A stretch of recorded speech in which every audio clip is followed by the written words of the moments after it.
네, 오늘은 우리 속죄양으로 오신 예수님에 대한 말씀 함께 나눌 텐데요. 여러분, 보통 왕을 상징하는 동물은 용이에요. 용이지 않습니까? 그래서 임금님의 얼굴을 용안이라 그러잖아요. 용안. 임금님의 그 용안을 감히 배움나이다. 이렇게 하면서 이제 용안이라 그러고, 임금님의 또 뭐가 있습니까? 임금님의 수염도 있대. 임금님의 수염을 용수래, 용수. 수염까지 이렇게 하기 좀 이상합니다만은. 그리고 임금님이 흘리는 눈물 있죠. 용의 눈물. 용누로, 용누. 옛날에 용의 눈물이라는 TV 프로그램도 있었는데 용누라 그러고, 임금님이 입는 옷을 용포라 그러잖아요. 용포라 그러는데, 왜 사람들이 이렇게 용을, 이제 왕을 상징하는 동물을 이렇게 했을까요? 임금은 용이다. 그래가지고 용포니, 용순이, 용안이 이런 이야기를 하는데, 왜 그럴까요, 여러분? 제가 한번 역사책을 쭉 찾아보니까, 용이라는 단어가 우리나라 말로 미르랍니다. 미르는 물이랍니다. 물. 그러니까 농촌 사회에서 농사를 짓는 이 백성들에게 있어서 물이 굉장히 중요하잖아요. 비가 굉장히 중요하잖아요. 그래서 비를 간절히 바라는 마음으로 비가 용이라는 거죠. 그래서 용을 높이게 되었고, 비를 내리게 할 수 있는 능력이 있는 그런 자가 왕이 되어야 된다. 그런 의미로 이제 왕을 용으로 했다는 거죠. 여러분, 정치라는 말도 그렇잖아요. 정치라는 말도 물을 잘 다스린다, 그런 말이잖아요. 그래서 물을 잘 다스린다. 옛날부터 물을 잘 다스리는 사람이 지도자가 되어야 된다고 생각했습니다. 그래서 물을 관장하는, 물이 용이니까 용 같은 임금을 바라고 있었고, 그래서 왕을 용이라 불렀습니다. 그런데 이건 일반 사학자의 생각이고, 여러분, 성경에서는 용을 어떻게 이야기할까요? 성경에서는 굉장히 당혹스럽습니다. 성경에서는 정반대 이야기를 하고 있습니다. 요한계시록 12장 9절에 보면 이런 말씀이 있는데, 큰 용 곧 그 뱀이 땅으로 쫓겨났습니다. 이런 이야기를 하고 있습니다. 그 큰 용은 악마라고도 하고 사탄이라고도 하는데 온 세계를 미혹하던 자입니다. 이렇게 이야기해요. 성경은 일반 사학자들은 용이 이제 왕이다 이야기하고, 왕을 상징하는 게 용이다 이렇게 이야기하고, 용을 좀 상스러운 동물로 이야기하잖아요. 성경은 용을 사탄이라 그러기도 하고, 악마라 그러기도 하고, 온 세상을 미혹하는 존재라고 이야기를 해요. 차이가 굉장히 크죠, 지금. 왜 그럴까요, 이거? 왜 그럴까요? 왜 기독교는 이렇게 이야기할까요? 또 이 세상 사람들은 왜 용을 또 왕이라 그럴까요? 성경에서는 하나님의 말씀이니까 그렇게 할 수 있겠지만, 세상 사람들이 상스러운 동물로 이렇게 알려져 있는데, 이렇게 변화된 이유가, 둔갑된 이유를 우리 김성일 교수라는 분이 있는데, 그분이 이렇게 설명했어요. 왜 그리 둔갑이 됐는지.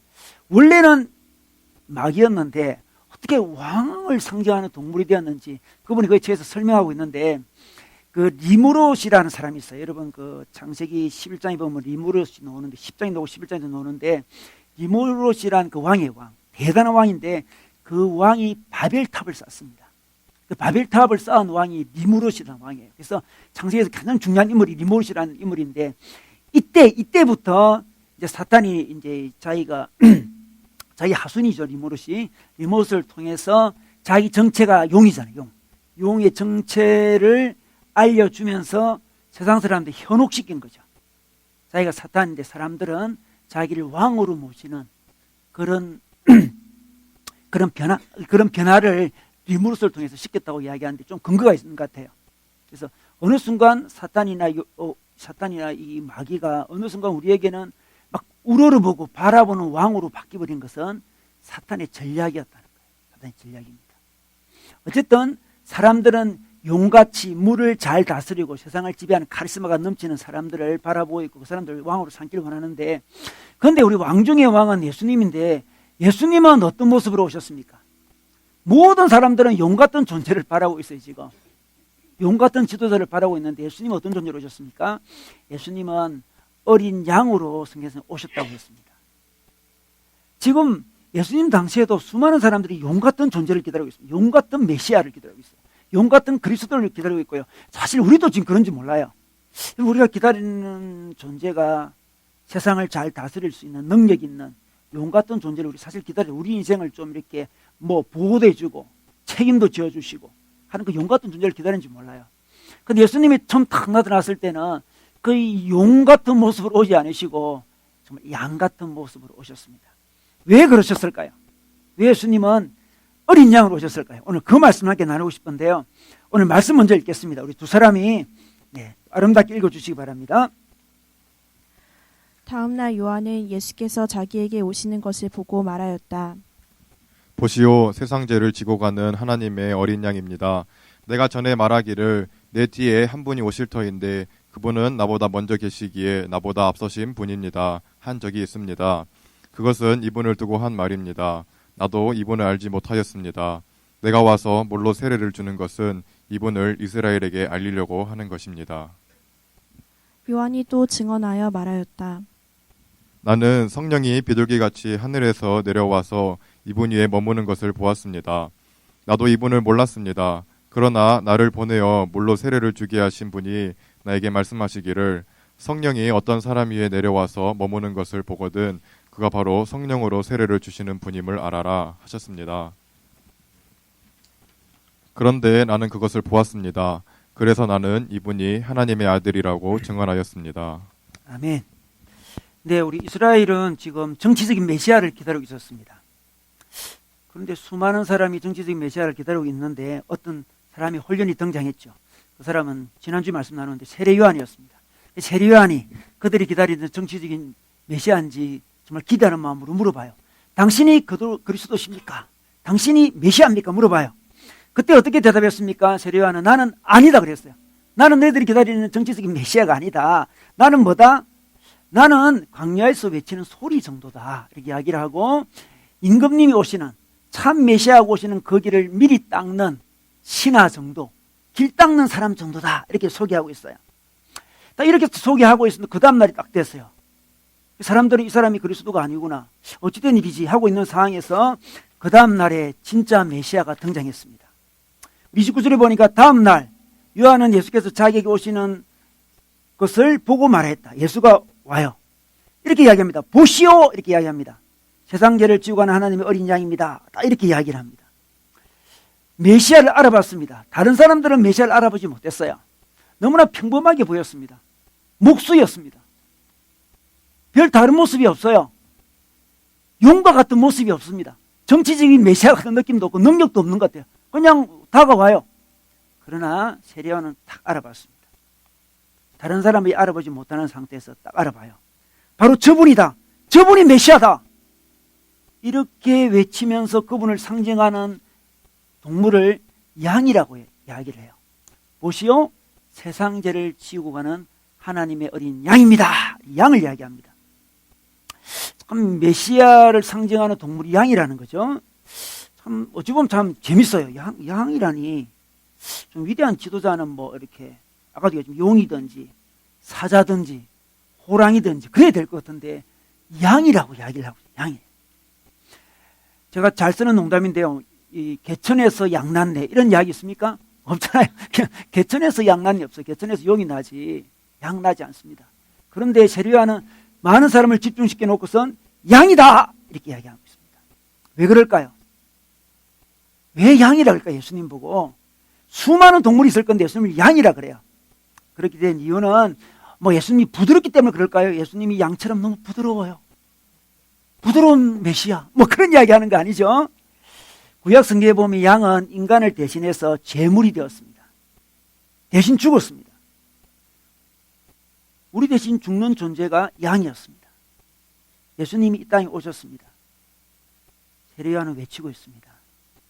우리에게는 양처럼 우리 죄를 대신해 돌아가실 그분이 메시아인데 그 메시아 역할 중에 가장 중요한 역할이 자기 양의 이름과 같이 대신 죽는 거라는 거죠. 그래서 양이라 부르는 거예요. 예수님의 여러 역할이 있을 수 있는데 가장 핵심적인 역할이 우리를 위해 죽어주는 거예요. 왜냐 그러면 우리 인생은 죄 때문에 모든 문제가 일어나기 때문에 그래요. 우리 인생은 죄 문제예요. 죄 문제. 여러분 차두리가 간 때문이야 간 때문이야 그렇게 노래를 불렀는데 죄 때문에 죄 때문. 정말 간 때문이라면 얼마나 좋겠어요. 간만 고치면 되는데 이 수많은 이 갈등을 여러분 간으로 다 고칠 수 있겠습니까? 이게 수많은 갈등이. 우리 지금 나라에 얼마나 갈등이 많습니까? 나라와 나라 간의 갈등이 있고 나라 안의 갈등이 있고 민족과 민족 간의 갈등이 있고 뭐 계층 간의 갈등이 있고 노사 간의 갈등이 있고 뭐 개인적인 갈등도 있고 막 수많은 갈등이 많아요. 이 갈등이 성경에서 뭐라 그랬습니까? 죄 때문이라고 그랬어요. 간 때문이 아니고 죄 때문이라 그래요. 죄 때문에. 그래서 우리의 모든 불행은 우리 안에서 올라오는 거예요. 밖에 있지 않습니다. 안에서 올라옵니다. 그것이 바로 마가복음 7장 말씀이에요. 우리 마가복음 7장 2절에서 23절까지 보면 23절만 읽어보겠습니다. 이런 악한 것이 모두 속에서 나와서 사람을 더럽힌다. 우리를 더럽히는 수많은 악들. 우리 21절부터 볼까요? 음행과 도둑질과 살인과 간음과 탐욕과 악의와 사기와 방탕과 악한 시선. 악한 시선이라는 말이 참 재밌어요. 악한 시선. 그죠? 악한 시선. 우리 악한 시선을 줄 때 있잖아요. 악한 시선. 악한 시선 줄 때는 요게 나와요. 요것도 문제예요. 요것도. 모독과 교만과 어리석음. 이 모든 것이 어디 있다? 우리 속에서 나온다고 이야기했습니다. 우리 속에 자기 중심적인 생각, 죄 때문에 나온다는 거죠. 여러분, 교육으로 우리의 죄 문제를 해결할 수 있을까요? 교육이 문제일까요? 교육을 잘 시키면 될까요? 우리 부모님들이 말 듣지 않는 애들한테 이런 이야기합니다. 야, 너 왜 그래? 그러면 엄마 아빠도 그러잖아요. 이렇게 이야기하면 그래도 너는 배웠잖아. 이렇게 이야기합니다. 또 배웠대요. 너는 배운 애잖아. 그렇게 이야기하는데 이 배움이 뭔지 잘 모르는 거죠. 배운다고 엄마 아빠처럼 행동 안 할까요? 어쩌면 배웠기 때문에 더 교묘하게 악한 행동을 할 수 있어요. 얼마나 지식이 지금 많습니까? 지금 우리 당군일의 최대 스펙이라며 우리나라가 지금 최대 스펙을 갖고 있어요. 그런데 수많은 갈등이 있죠. 교육 문제가 아니에요. 건강 문제도 아닙니다. 간 때문이 아니었습니다. 사상과 이념 때문일까요? 여러분, 공산주의는 참 매력적인 이 사상이에요. 저도 어릴 때 공산주의를 공부해보니까 정말 매력적이더라고요. 그래서 공부해보니까 그런 말이 있더라고요. 젊은 시절에 공산주의를 알지 못하면 바보고 늙었어도 공산주의를 버리지 못하면 바보다. 그런 말이 있어요. 젊은 시절에 공산주의를 공부를 해야 되는 거예요. 젊은 시절에 공산주의를 모르는 사람은 바보고 늙었음에도 불구하고 공산주의를 찾고 있는 자는 바보다. 이렇게 이야기했습니다. 굉장히 좋은 이념이에요. 수많은 공산주의 지식인들이 너무나 기가 막힌 이상을 만들었습니다. 이론을 만들었어요. 그런데 그들이 뭘 몰랐습니까? 사람들의 죄를 몰랐어요. 사상이 다 좋으면 될 것 같았는데 죄가 있어요. 여러분, 이전에 그 남부군이라는 영화가 있었어요. 책도 있고 영화도 있는데 남부군이 뭔지 압니까? 남부군이 이제 북한군 말고 남부군이 있어요. 남쪽에서 빨치산 부대가 있었어요. 빨치산 부대가 있었는데 그 사람들이 남부군이라고 부르는데 그 남부군에 대해서 이제 이전에 그 영화가 나왔는데 그 당시는 이제 그런 영화를 내기가 조금 우리나라의 어떤 분위기상이 조금 빠른 거인데 나왔어요. 그래가지고 굉장히 이제 많은 사람이 보고 했는데 그 남부군에 보면 이제 이런 장면이 나와요. 이제 6.25 전쟁이 일어나가지고 북한군이 내려옵니다. 남부군은 밑에서 남한이 지금 싸우고 있었습니다. 그래서 너무 기뻤어요. 북한군이 내려와서 드디어 우리 수도 서울을 점령했어요. 우리 너무너무 기뻤어요. 드디어 자기들이 꿈꾸던 이 이상이 이제 이루어지는 거라고 했는데 북한에서 내려온 그 북한군들이 남부군들을 굉장히 무시를 해요. 사실 자기가 정말 목숨 걸 밑에서 싸우고 있었는데도 불구하고 북한에서 내려온 사람들이 자기를 아나무인격으로 자기를 대하죠. 그때 그 지식인이 남부군 지식인이 충격을 받아요. 내가 추구했던 공산주의가 이게 아닌데 뭔가 잘못됐다는 거죠. 이럴 수가? 굉장히 자살해요. 이럴 수가? 그렇지만 다시 하고 싶어. 그런 장면이 나와요. 너무나 멋진 이론이었지만 북한에서 내려오는 그 북한군 마음속에 있는 죄를 간과한 거죠. 죄가 있어요. 죄 문제입니다. 죄 문제. 죄를 몰랐던 거죠. 이 죄를 처리해야 돼요. 다른 문제가 아니에요. 죄를 처리하려면 양이 와야 돼요. 우리 인생의 문제는 죄 문제입니다. 죄를 처리해야 돼요. 그래서 예수님이 멋진 사람으로 오지 않으시고 어린 양으로 죄 문제를 해결해 주기 위해서 이 땅에 양으로 오신 거죠. 양으로 오셨어요. 여러분, 근데 그 죄라는 게 참 놀랍게도 결국 우리에게 죽음을 선사해 줍니다. 죄의 삭선 사망이잖아요. 죄가 계속 시간이 지나다 보면 결국 죽음이라는 게 옵니다. 미국에 이런 농담이 있대요. 절대 피할 수 없는 것은 두 가지 있는데 세금하고 죽음이래요. 세금과 죽음 피할 수 없대요. 저는 세금은 또 머리 좋은 사람이 피할 수 있을 것 같아요. 세금은 피할 수 있을 것 같아요. 머리 좋은 사람은. 근데 죽음은 절대로 피할 수 없죠. 죽음을 생각한다면 인생은 굉장히 허무하잖아요. 여러분 죽는다는데 딴 게 무슨 소용이 있겠어요 지금. 젊으면 영원히 가지 못해요.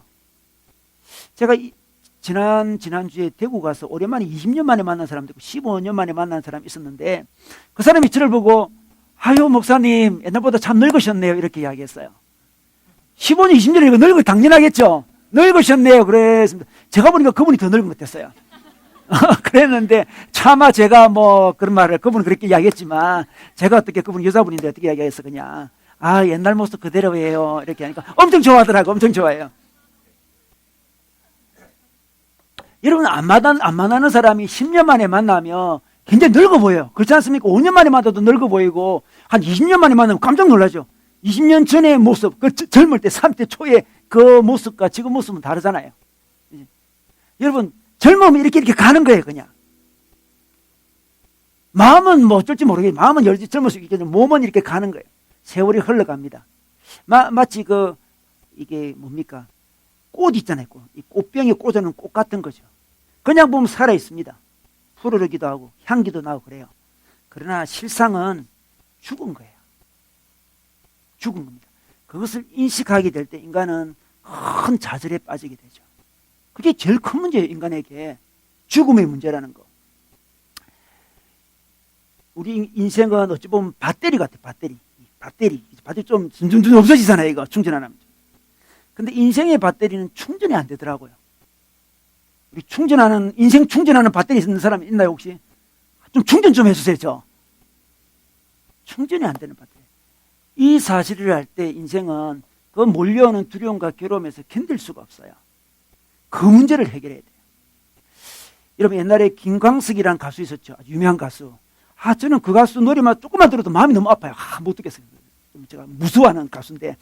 너무나 그 노래가 애절하잖아요. 애절해요.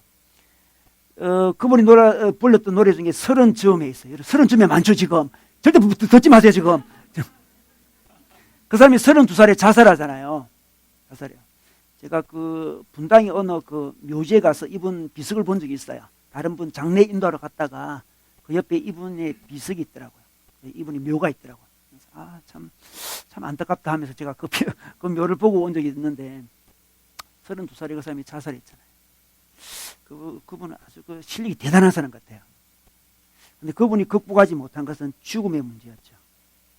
그 30쯤에 가사를 부르는 이런 게 있더라고요. 점점 더 멀어져 간다.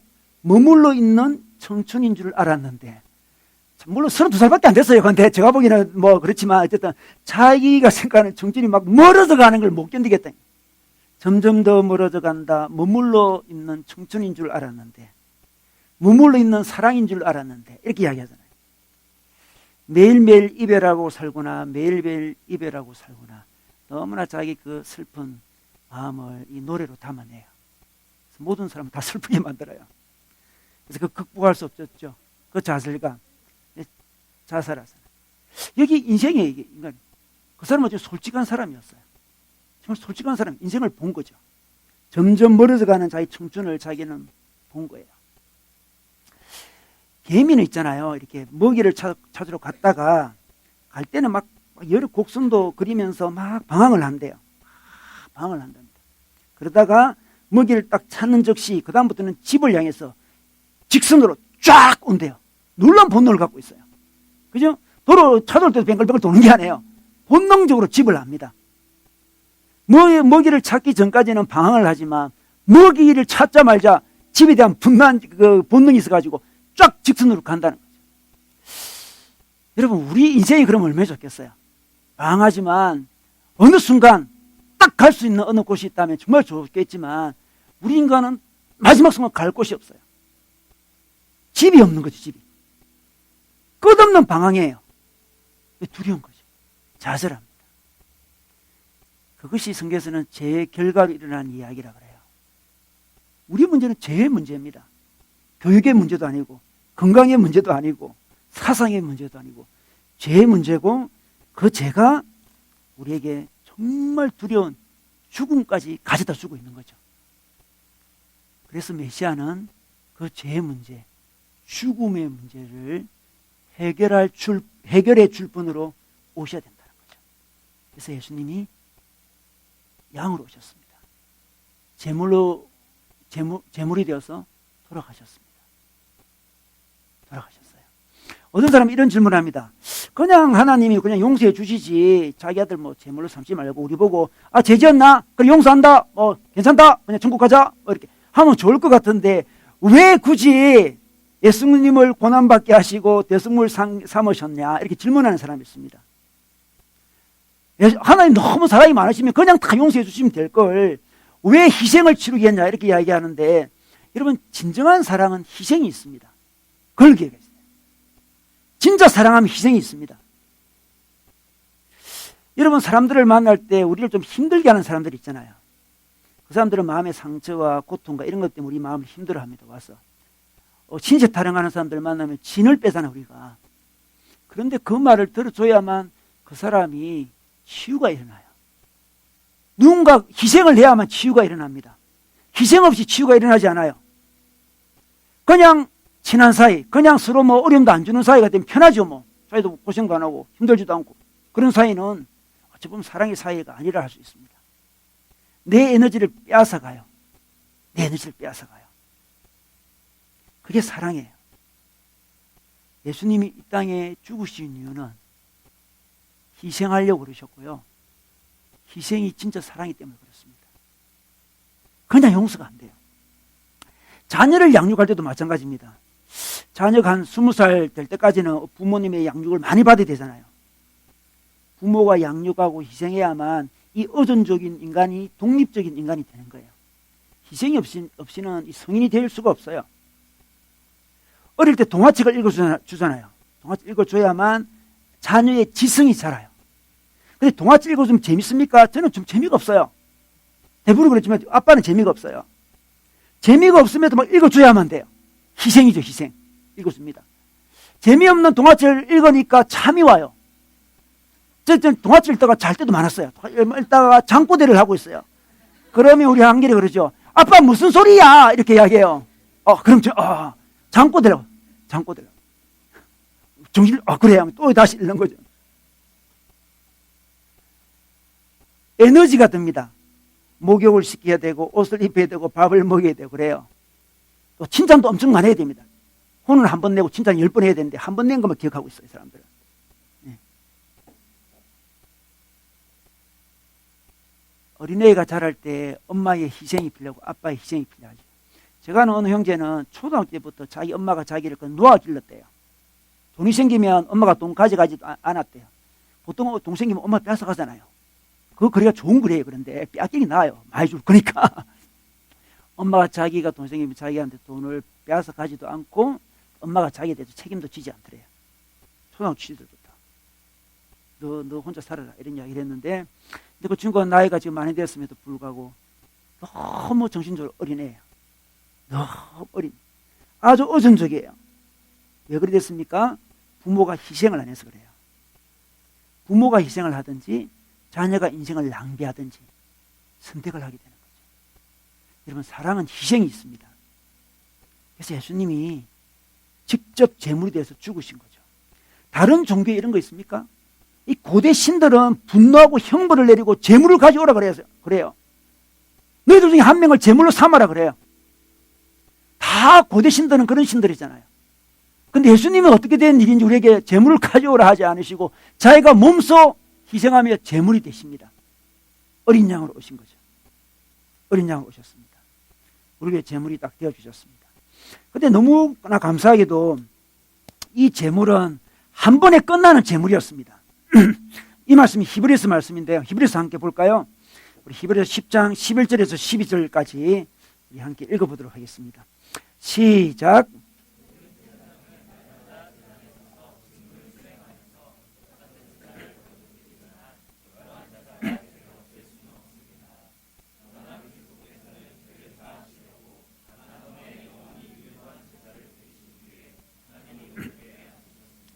네, 그리스도는 죄를 사하시는데 단 한 번 영원히 유효한 제사를 했습니다.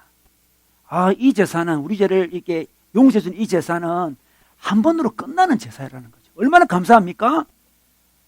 한 번으로 끝나지 않다면 우리는 죄 지을 때마다 하나님 앞에 나와가지고 근본적인 문제를 제기를 또 해야 돼요. 근본적인 문제를 또 해결을 해야 돼요. 근데 놀랍게도 참 하나님이 찾기 놀랍습니다. 예수님이 우리를 위해 죽으시면 한 번에, 단 한 번에 영원한 제사를 드려버립니다. 여러분, 기독교는 이 어떤 자기가 믿는 어떤 종교 창시자가 있어요. 창시자가 있으면 그 창시자가 모범적으로 살고 그 창시자의 모범적인 삶을 따라가는 그런 종교가 아니에요. 그거는 부분적이죠. 예수님을 따라가는 그런 게 부분이 있죠, 물론. 기독교는 모범적으로 그 창시자가 행동을 하고 그걸 닮아서 따라가는 그런 게 아니고요. 기독교는 그 창시자가 죽는 거예요. 몸값을 지불합니다. 몸값을 지불해요. 단 한 번에 딱 지불해버려요. 그게 바로 기독교의 메시지입니다. 근데 또 약간 오해할 수 있는데요. 그러면 단 한 번의 제사로 끝났다면 지금 죄를 지어도 되겠네 이렇게 생각할 수 있습니다. 그 말은 안 해요. 오늘도 그 속죄는 요구됩니다. 여러분, 구원파 있잖아요. 구원파. 이번에 우리 세월호 때문에 우리 그 옛날 그 유병헌 씨가 이제 결국 죽잖아요. 어떻게 죽은지 모르겠는데 죽었어요, 그 사람이. 그 유병헌 씨가 이 세월호 말고도 이전에 큰 일을 일으켰어요. 오대양 사건이라고 있었어요. 제가 어릴 때 사건인데 1987년도에 오대양 사건을 저질렀어요. 이 구원파에서 저질른 거예요. 구원파의 교리는 한 번 죄 용서를 받았기 때문에 일상에서 일어나는 죄는 처리할 필요가 없다 이렇게 주장을 해요. 그냥 마음껏 죄를 짓는 거예요. 자기 마음껏 죄를 짓는 거죠.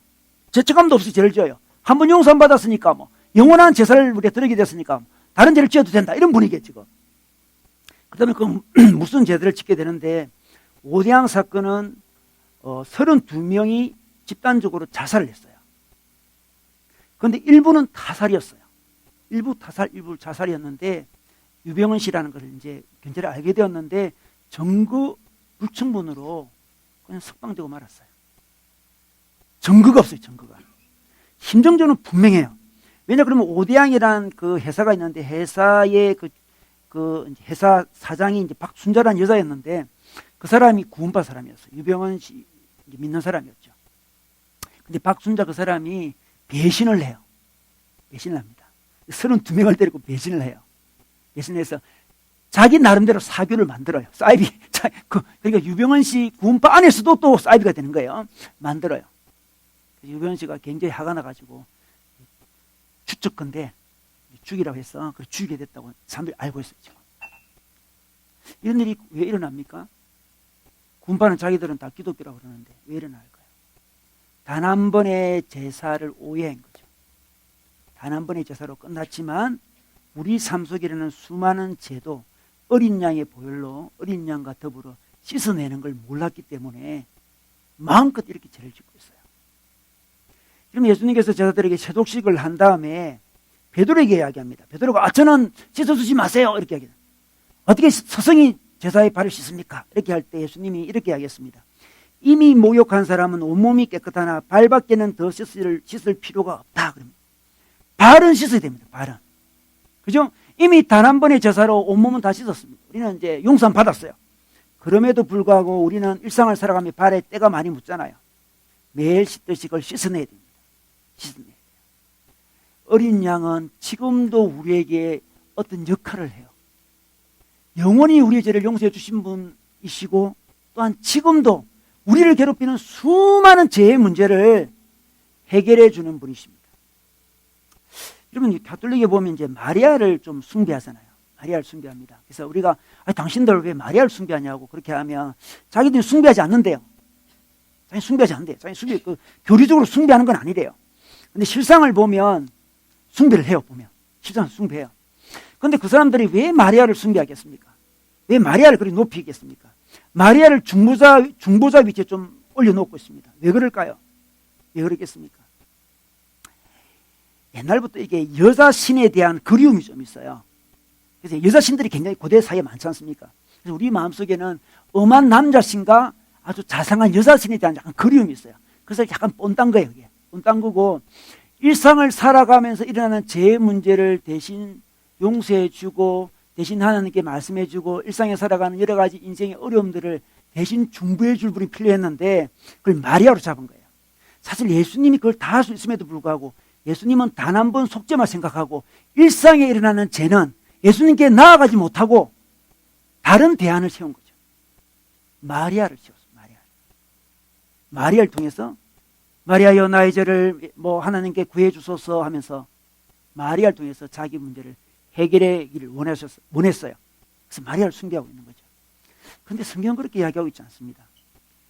오늘 세례요한은 어떻게 이야기합니까? 29절에 보면 보시오 세상 죄를 지우고 하는 하나님의 어린 양입니다. 이렇게 이야기합니다. 일상의 문제도 이 보라는 것은 계속 보라는 겁니다. 한 번 보는 게 아닙니다. 예수님이 나의 죄를 용서해 주다 한 번 보는 게 아니라 계속 봐야 돼요. 계속. 일상에 일어난 수많은 죄의 문제, 고통의 문제, 아픔의 문제를 계속 봐야 됩니다. 보시오 그랬잖아요. 세상 죄를 지고는 하나님의 어린 양입니다.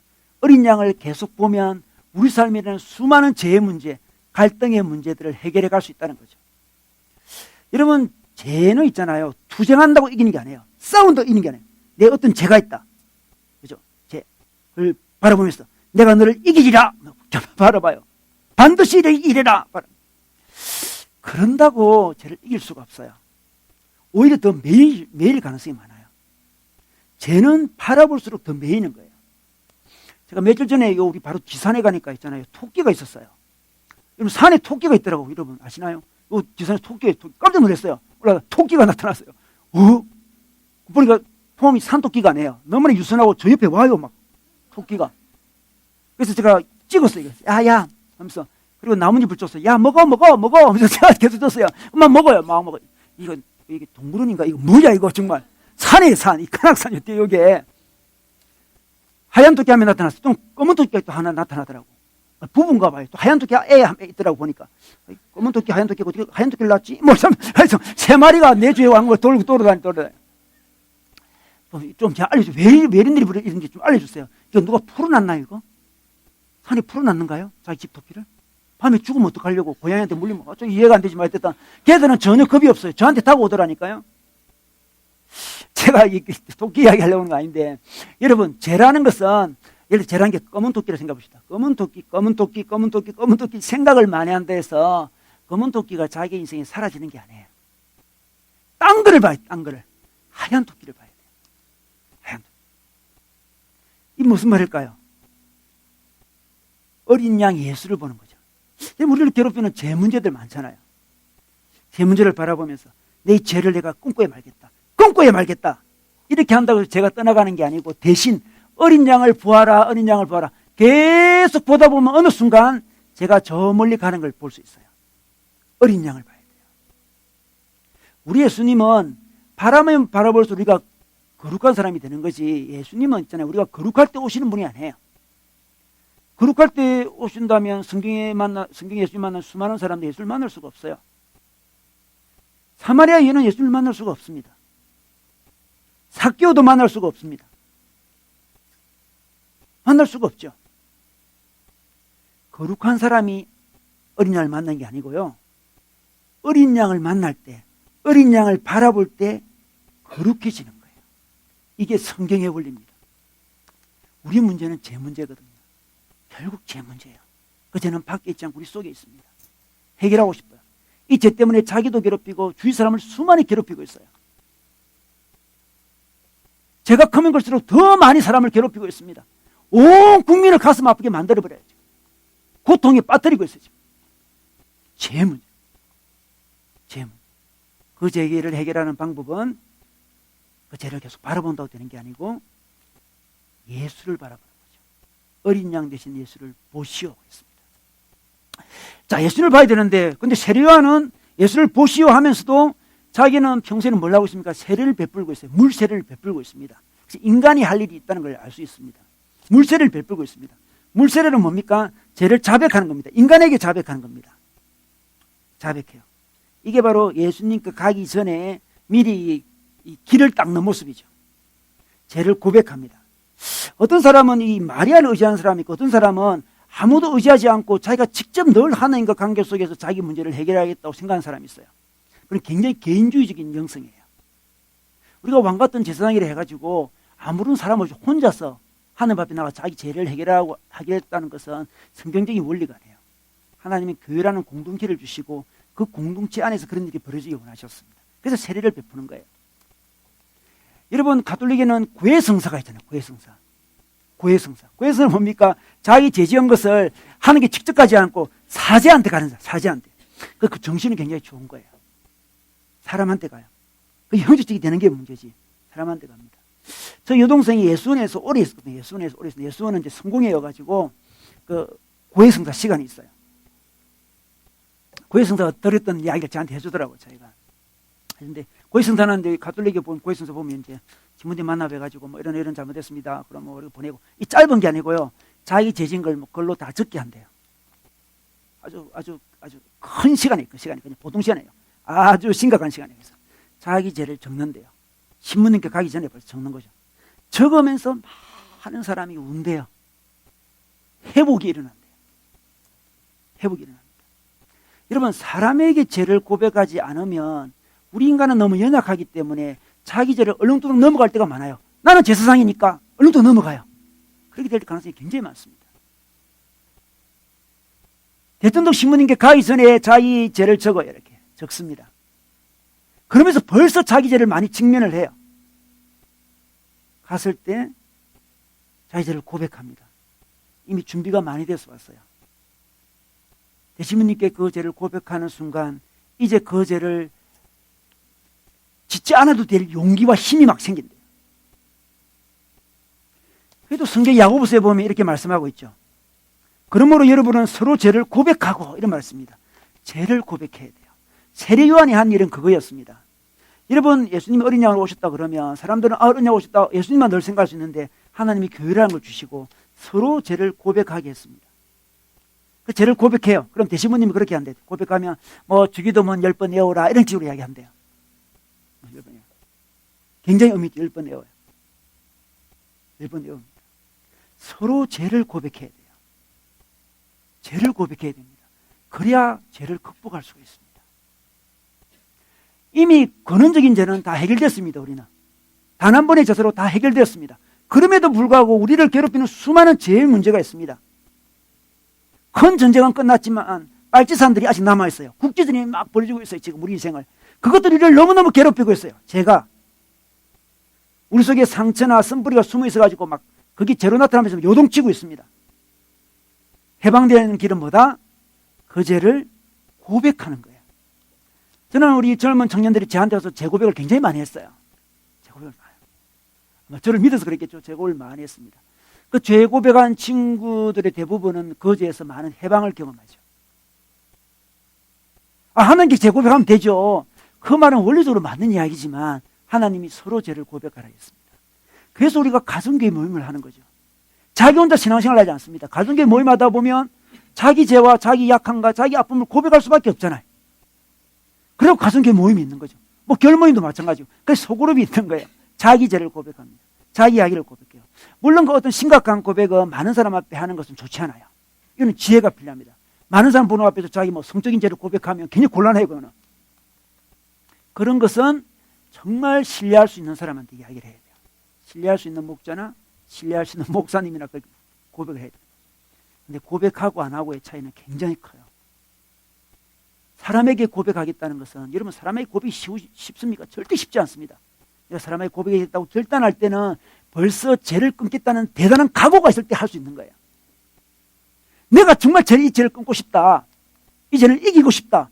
그런 마음이 딱 설 때 사람한테 나갈 수 있어요. 어떻게 우리가 사람한테 나갈 수 있습니까? 부끄러워서 나갈 수가 없죠. 근데 성경에서는 서로 죄를 고백하라고 이야기하고 있습니다. 고백이 많이 일어나야 돼요. 조그만 죄는 그냥 다급하게 이야기를 해버려야 돼요. 가정교회에서. 고백하면 고백할수록 점점 그 죄에서 자기가 멀어집니다. 그 죄 때문에 너무 고통스러웠는데 고백하면 할수록 그 고백의 힘이 너무 놀라요. 고백하면 할수록 점점 능력이 막 생겨요. 고백한 만큼 능력이 생긴다니까요. 그래서 서로 죄를 고백하라고 했어요. 얼마나 이 시대는 지금 개인주의 영성이, 개인주의 신앙이 너무나 가득 차 있어요. 고백하지 않습니다. 가톨릭은 그냥 면피하려고 그냥 고백 대충 하는 것 같아요. 고백하지 않아요. 서로 죄를 고백하지 않습니다. 공동체가 잘 안 돼가고 있어요. 가정교회 운동을 하는 이유가 그거 있습니다. 서로의 삶이 드러나도록 하는 거죠. 서로 삶 드러나지 않고 혼자 책 읽고 혼자 생각하고 혼자 묵상한다고 죄를 극복할 수 있고 신앙이 자랄 수 있을까요? 성경은 결코 그렇지 않다고 했습니다. 서로를 위해서 기도하고 서로를 위해서 고백할 때 한 사람 한 사람이 커가는 것이고 그게 바로 교회라는 겁니다. 하나님이 교회라는 구조를 만들어 주셨습니다. 사람에게 고백하러 가는 것은 하나님께 고백하러 가는 거예요. 혼자 신앙은 굉장히 위험한 신앙입니다. 이 시대에 얼마나 많은 사람이 혼자 신앙생활을 하고 있나요? 큰 교회 가서 설교 듣고 빨리 집에 가서 늘 혼자 있어요. 자기 속에 있는 거절을 어쩔 수가 없어요. 자기 힘으로 늘 하나님께 나가요. 한계가 있습니다. 고백을 해요. 세례요한은 수많은 사람을 불러 모았습니다. 그들을 고백시키고 물세를 베풀었습니다. 그리고 사람들을 하나님께 잘 나갈 수 있도록 마음밭을 준비시켜서 성령의 세례를 받게 하십니다. 여러분 오늘 말씀해 보면 33절에 보면 이렇게 이야기합니다. 그가 바로 성령으로 세례를 주시는 분임을 알아라 이렇게 이야기합니다. 자, 물세례를 주고 있습니다. 세례요한은 물세례가 끝이 아니었습니다. 성령의 세례까지 가기를 원했습니다. 성령의 세례가 뭘까요? 성령의 세례. 성령의 세례는 성령이 자기 속에 임하는 거죠. 어린 양이 자기 속에 있다고 생각하면 됩니다. 늘 성령이 우리 죄의 문제를 해결해줘요. 성령님이 늘 어린 양을 기억나게 해줍니다. 우리 속에 성령님이 계세요. 제가 타고 올 때마다 어린 양이 떠오르게 하는 거예요. 우리가 어딜 가든 성령이 안에 계시니까. 세례요한은 눈에 보이지만 사람 눈에 보이지만 사람이 안 보일 장소도 있잖아요. 성령의 세례를 받으면 성령이 안에 계셔가지고 어린 양 예수를 늘 일러줍니다. 또 죄 지었느냐? 아 그렇구나. 성령님이 알려줍니다. 또 어린 양을 봐라. 또 어린 양을 봐라. 또 어린 양을 봐라. 그래서 우리가 성령 세례를 받아야 돼요. 여러분 마음속에 성령이 계신가요? 성령이 성령으로 세례를 받아줬나요? 성령의 세례를 받으면 자꾸 어린 양이 기억이 납니다. 근데 제가 경험해 보면 있잖아요. 성령 세례는 함께 있을 때 잘 받더라고요. 그래서 하나님께서 두세 사람이 내 이름으로 모인 곳에 내가 너와 함께 하겠다는 말씀이 딱 이해가 돼요. 기도를 해도 마찬가지예요. 기도를 한 사람이 기도할 때와 두세 사람이 아니 이렇게 많은 사람이 기도할 때는 느낌이 달라요. 성령이 강하게 임합니다. 그래서 성령의 임재를 잘 체험하지 못하는 사람은 제가 늘 권고하는 것은 큰 집회 가라 그래요. 큰 집회. 뭐 마크스 집회 가라든지 뭐 무슨 YM 집회 가라든지 그럼 큰 집회 가면 성령이 강하게 임하거든요. 자기가 평소 성령을 잘 받지도 못하고 그래요. 쭈삣쭈삣해요. 그런데 주위에 임하는 성령님을 통해서 다른 또 은혜로운 사람들 통해서 자기가 좋은 영향을 받습니다. 좋은 영향을 받아요. 그래서 이 시간이 성령의 세례받는 시간이 돼야 돼요. 주일날 이렇게 모이는 이유가 우리가 왜 있습니까? 같이 성령님을 받으려고 있는 거예요. 혼자도 물론 받을 수 있습니다. 함께 모일 때 주의 성령이 강하게 임합니다. 그냥 말씀 듣고 뭐 성경 원리 깨닫고 그 정도가 아닙니다. 혼자 있으면 경험하지 못할 성령의 세례를 함께 기도하며 받고 싶어서 이 자리에 모인 거예요. 예배는 성령이 임재하는 시간이죠. 성령이 임재해야 돼요.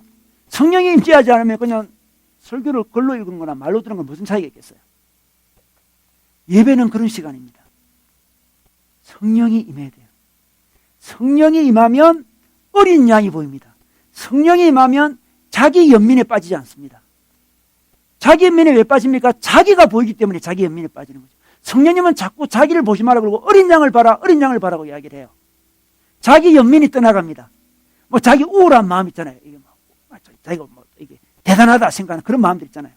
우월한 마음, 우월한 마음. 그런 마음도 자기를 보기 때문에 그렇습니다. 여러분 교만 중에 가장 큰 교만이 뭐냐 그러면 걱정하는 거예요. 걱정하는 사람이 제일 교만한 사람이에요. 왜 그렇습니까? 우리 끊임없이 걱정을 하고 있잖아요. 자기 생각이 자기 삶이 이래야 되는데 생각하고 있는데 현실이 그걸 따라오지 않아요. 걱정이 되는 거죠. 이래야 된다고 생각하는 것은 자기 생각이라는 거죠. 이게 바로 교만이라는 거예요. 우리 삶이 왜 이래야 되는 거예요? 왜 나는 30살 되기 전에 꼭 결혼해야 되고 왜 31살에 직장 가져야 되며 32살에 아기를 낳아야 되며 왜 집을 33살에 사야 되며 왜 그렇습니까? 하나님의 뜻이 아닌 자기 생각이죠. 자기 생각. 자기 생각이 많은 사람 걱정이 많아요. 교만한 사람은 자기가 자기 인생을 주달라 그러죠. 내 인생은 적어도 이렇게 돼야 돼. 하나님 잘 모르시는 것 같은데 하나님 그거 안 해요. 이렇게 흘러가야 됩니다. 하나님. 교만한 사람. 인생이 그렇게 흘러가지 않아. 걱정이 되는 거예요. 겸손한 사람은, 어린 양을 보는 사람은 어떻습니까? 자기 인생을 볼 때 하나님, 내 생각은 이렇지만 내 생각이 전부가 아니기 때문에 하나님께 드립니다. 하나님이 내 인생을 이끌어 주십시오. 걱정이 사라져요. 하나님이 생각할 때 좋은 인생을 하나님이 만들어 주십시오. 하나님 제 인생을 어떻게 이끌어가기 원하십니까? 그냥 하나님이 알아서 하시고 저는 그냥 기다리겠습니다. 그냥 오늘 최선을 다하며 기다리겠습니다. 그럴 때 걱정이 떠나가요. 교만한 사람이 걱정을 하는 거예요. 겸손한 사람은 걱정하지 않습니다. 걱정해서 되지 않는 것도 다 알 뿐더러 인생이 자기 생각으로 흘러가지 않는다는 걸 너무 많이 잘 알아요. 하나님께 맡깁니다. 하나님이 최고로 자기 인생을 디자인 잘할 뿐이라는 걸 알아요. 디자인 너무 잘하세요, 하나님. 우리 저희 교회 인테리어 참 잘했잖아요, 그죠? 사람들 방문하면 너무 이쁘대요, 이거. 내보고 했네요. 말도 아닙니다, 저는. 제가 어떻게 이걸 해요, 정말. 저는 그냥 어느 집사님께 믿고 맡겼습니다, 이렇게 이야기해요. 제가 이거 어떻게 해요, 그냥. 정말 엄사 없어요, 이거. 엄사 없어요. 주보 보면서 저보고 했네요, 주보를. 아니에요, 이거 제가 안 해요. 어느 집사님 했어요, 이거. 안 해요. 우리 인생도 마찬가지예요. 하나님이 디자인하시면 제일 잘할 수 있습니다. 근데 그게 있잖아요. 놀랍게도 성령의 임재가 있고 성령의 세례를 받으면 그게 이해가 돼요. 주의 영이 있는 곳에 자유함이 있다 했지 않습니까? 주의 영이 오면 자유가 있어요. 사람의 영, 다른 사람의 영, 자기 영이 가득하면 걱정, 염려, 불만이 가득 차지게 되는 거죠. 여러분, 영국 웨일즈 지방 있잖아요. 웨일즈 지방. 웨일즈 지방에서 1904년도에 큰 부흥이 일어났어요. 굉장히 큰 부흥이 일어났는데 그 부흥 때문에 그때 있었던 분이 로이드 존스 목사님이란 분이죠. 큰 부흥이 일어났습니다. 그때 은혜를 엄청 많이 받은 분이 로이드 존스 목사님이에요. 그 웨일즈의 그 큰 부흥이 전 세계로 이제 이게 흩어지게 되었는데 그때 그 부흥이 한국까지 왔어요. 그래서 1904년도에 일어난 웨일즈 부흥이 1907년도에 우리 조선으로 왔어요. 우리가 그래서 평양에 큰 부흥이 일어났습니다. 그 불씨가 건너온 거죠. 근데 웨일즈에서 부흥이 일어날 때 보면 어떤 특징을 갖고 있나 그러면 모두 다 자기 죄를 고백해요. 다 고백하고 있습니다. 죄를 고백해요. 죄를. 거침없이 자를 죄 고백하고 그 다음에 성령의 임재가 있었어요. 죄를 고백하고 성령의 임재가 있어가지고 웨일즈 지방에 큰 부흥이 일어났습니다. 5주 만에 5만 명이 예수를 믿어요. 놀라운 일이죠. 5주 만에 5만 명이 믿습니다. 그 놀라운 불씨가 한국에 와가지고 있잖아요. 평양에 와가지고 막 부흥이 일어나는 데 있잖아요. 주일날 너무나 예배가 뜨겁고 하니까 그 평양 시내에 뭡니까 각종 술집하고 시장하고 그런 게 문을 다 닫더래요. 너무 뜨거워가지고. 저는 우리 한국 교회가 다시 그런 부흥을 경험하면 좋겠어요. 사람들은 이제 늦었다고 이야기를 해요. 우리 한국 교회는 이미 꺾였어. 다 그렇게 이야기해요. 이미 꺾였어. 우리 인간의 힘으로 도저히 지금 안 된대, 지금. 이미 크게 내리막길로 가고 있기 때문에 하나님이 그 평양 대부흥처럼 특별히 은혜를 주셔야만 다시 그런 일이 일어난다고 사람들이 이야기하는데 그 말이 맞긴 맞아요. 그런데 우리는 부분적인 부흥을 이룰 수 있다고 생각해요. 부분적인 부흥. 개인 부흥이든 우리 교회 공동체 부흥이든 거기 일어날 때 어떤 모습이 드러납니까? 웨일즈 지방처럼 이 평양처럼 자기 죄를 고백해야 돼요. 자기 죄를 해결해야 돼요. 우리 어린 양과 더불어 자기 죄를 해결하고 우리끼리 자기 죄를 해결해야 돼요. 우리 모두의 죄를 또 해결해야 돼요. 성령 세례를 받아야 돼요. 하나님이 그것을 주시기 위해서 이 땅에 어린 양으로 오셨습니다. 여러분 요즘에 누구를 기다리시나요? 누구를 기다리고 있습니까? 혹시 용 같은 메시아를 기다리고 있나요? 대단한 걸 뭔가 기다리고 있습니까? 하나님이 아니래요. 대단한 거 기다리지 말아요. 자기 인생을 한꺼번에 끄집어 올릴 대단한 누구를 기다리고 있습니까? 아니래요. 어린 양을 기다리라 말씀하고 있습니다. 어린 양을 바라보라고 이야기하고 있습니다. 우리를 괴롭히는 수많은 문제, 우리 사회의 그 수많은 갈등들 어떻게 됩니까? 어린 양을 바라보라고 이야기하고 있습니다. 어린 양을 바라봄으로 개인적인 죄와 우리 모두의 죄와 더 나아가서 성령의 세례까지 받는 저희 공동체 되기를 주의 이름으로 축원합니다.